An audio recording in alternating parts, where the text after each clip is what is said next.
All right, as I have been mentioning this morning, we wanted to have a discussion about issue one, and we have on our WHBC Newsline this morning the chairman of the Ohio Republican Party, and I'm going to bring him on right now. Alex, you have to help me with your last name. I bet a lot of people say that to you, don't they? They sure do. Good morning. Good morning. It's Triantafilou, but Alex is much easier. So it is much easier. That's my son's name, Triantafilou. That's exactly how I kept saying it, and I kept thinking, that's going to be wrong. But well, welcome. Glad to have you this morning. Glad to be here. We want to talk about issue one. We know that there are some folks who are a little confused by this and aren't really sure exactly what it all means. Maybe talk a little bit about what's going to be on the ballot for voters come right now, possibly, as they're early voting, or November 5th? Well, some of the confusion really is we believe, sown by some of the proponents of this initiative. And what Ohioans really ought to know is that at two times in recent history, in 2015 and again in 2018, we had this question of gerrymandering on the ballot. We did so in a bipartisan way, and voters overwhelmingly, by 70% of the vote, passed two different gerrymandering provisions under Ohio law. So we find ourselves in that situation. What you have now is, an effort by, our friends on the other side of the aisle, the Democrats and their special interest groups, really from outside Ohio, attempting now to pass a provision, really we believe to be a gerrymandering provision that will force the people who draw the lines in Ohio to draw them with only partisan considerations. Anyone who disputes that is free to read the language.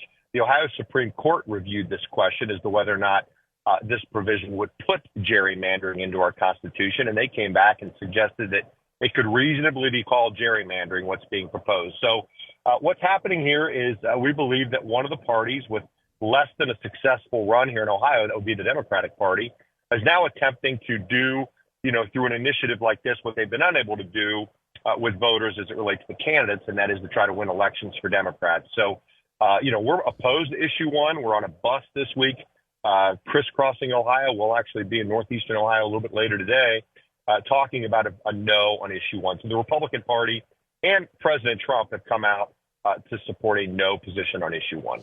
Okay, and I'll just read for the specifics. The issue one would eliminate the Ohio Redistricting Commission, which is made up of 7 politicians who basically redraw the districts in Congress, Ohio House, and the Senate. If issue one would create a panel of 15 Ohio citizens selected by retired judges from across the political spectrum, basically.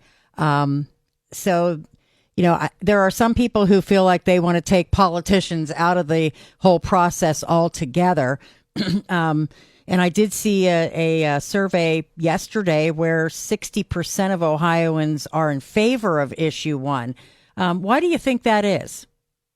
Well, first of all, about 40% of Ohioans don't know the issue and don't understand it yet. And our job is to help educate them, which is what this campaign is ultimately about.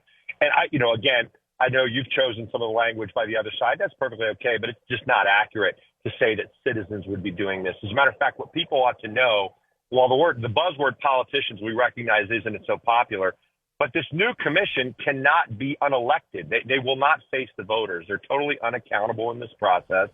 So you'll have a situation where the people that are drawing the lines, if you don't like the way they're doing their job, you as a citizen have no ability to vote on what they're doing.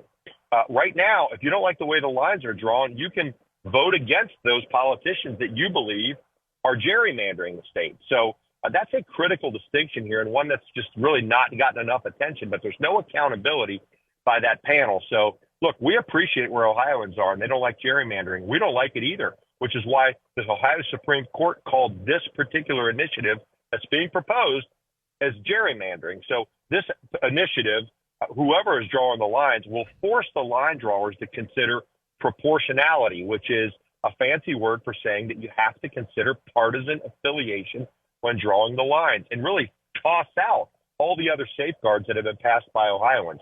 Governor DeWine has come out strongly against this issue as well. You'll see other groups doing it.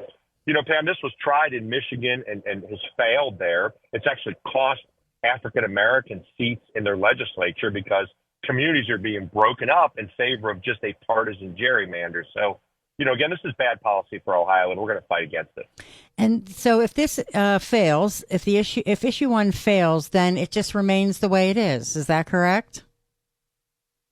It will remain the way it is, and that is you have people who are accountable to you, the voters, to draw the lines. Now, look, Governor DeWine has come out and talked about some reforms that might be necessary in this process, and we can always improve everything that we do in government.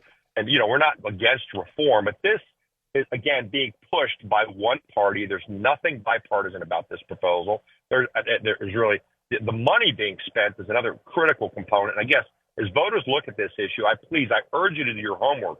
$25 million of out-of-state money being spent in Ohio. At the end of the day, this is just an effort to elect more Democrats into the Congress. That's what this is about. And so, we're fighting against it for those very reasons. But, yeah, the answer is we're in favor of some reform in the future. This certainly isn't it. And who are you traveling with today? Well, just by my team. I'm primarily leading the charge here on the issue one as the state GOP chairman, and we'll have some dignitaries along the way. Yesterday, we had Representative Brian Stewart join us.